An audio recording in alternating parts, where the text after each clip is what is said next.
Today's a new day. What if rejection is God's redirection? It's a thought that can be tough to swallow in the moment, but it's one that can bring a sense of peace and purpose to our lives. Think about it. We've all been there, pouring our hearts and souls into something only to have it rejected. It's like, what's the point? But what if that rejection wasn't a dead end, but a detour to something better?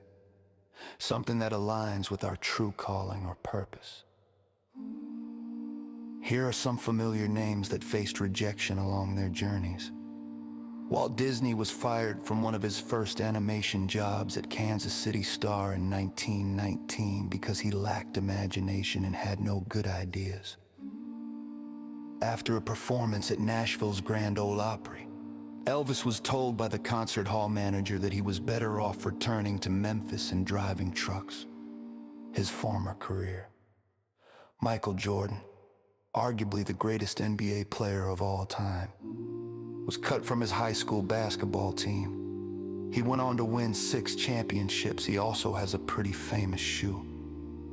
Steve Jobs was publicly fired from Apple, the company he created in his 30s, before returning years later to make it one of the world's most valuable and well-known companies. Harlan Sanders, better known as Colonel Sanders and the founder of Kentucky Fried Chicken, was fired from a variety of jobs before he started his chicken business. And finally, Jesus, rejected by his own people, was ultimately raised to be the savior of humanity. Each of these stories show us that rejection isn't the end.